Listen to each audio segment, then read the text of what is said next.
আজ দিনটা ছিল শুক্রবার। সোনার পাপা বাড়িতে রয়েছে, তো ছেলে আর ছেলের বাবা দুজনাই ঘুমাচ্ছে।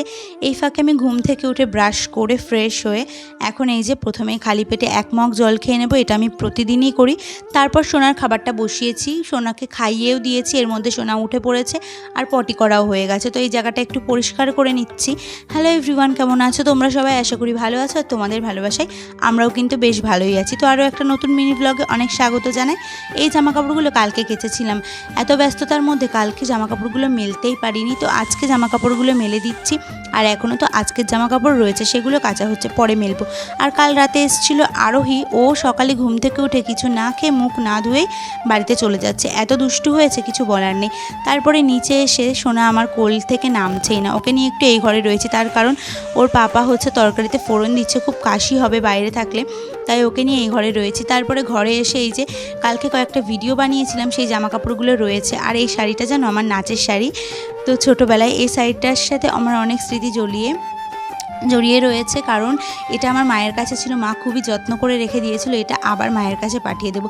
আমি যখন নাচ শিখতাম তখন এই শাড়িটা মা আমাকে কিনে দিয়েছিল। এরকম অনেক শাড়ি এবং ড্রেস আছে আমার নাচের, আমি অনেক দিন পর্যন্ত নাচ শিখেছি। তো যাই হোক, দেখো কথা বলতে বলতে বিছানাটাও তুলছি। এখন বিছানার মধ্যে এক গাদা জিনিস রয়েছে, কারণ এই জিনিসগুলো আমাকে রাখতেই হয়, না হলে মানে এই বালিশগুলো আমার সোনা খালি গুঁতো খায় খাটে, না হলে ওই দেওয়ালে।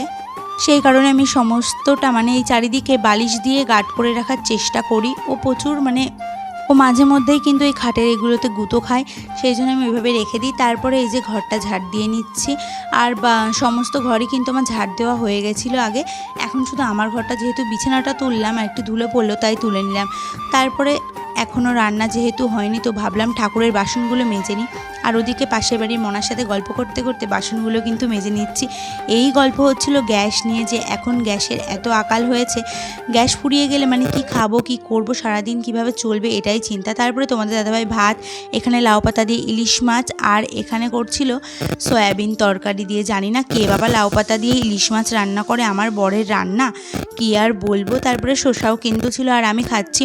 আমার প্রচণ্ড খিদে পেয়ে গেছিলো, সকালে সেই চা খেয়ে এতগুলো কাজ করলাম, খুব খিদে পেয়ে গেছে। আর আমি খাচ্ছি, আমার ছেলে খেতে আসবে না এটা তো হতেই পারে না, খাবে তো না, ও ভাত নিয়ে ছিটাবে। তারপরে ওকে একটা শসা দিয়ে দিয়েছি, ওটা নিয়ে কিন্তু বসে আছে। খাওয়া দাওয়ার পরে সমস্ত ঘর মুছে নিয়েছি, এখন সিঁড়িটাও মুছে নিচ্ছি। এরপরে স্নান করব, তারপরে আমি সোনাকে কোলে নেব, স্নান করে পুজো দেব, কারণ সোনা এখন ঘুমাচ্ছে। এই ফাঁকে ঝটাপট করে কাজগুলো সেরে নিই। তো আজকের এই ছোট্ট মিনি ব্লগটা কেমন লাগলো অবশ্যই জানিও, ভালো লাগলে লাইক কমেন্ট শেয়ার করে পাশে থেকো। তো দেখো সামনের বাড়ি দিদিদের পেঁপে গাছটা কেমন হঠাৎ করে পড়ে গেছে। চলো আজকের মতো টাটা।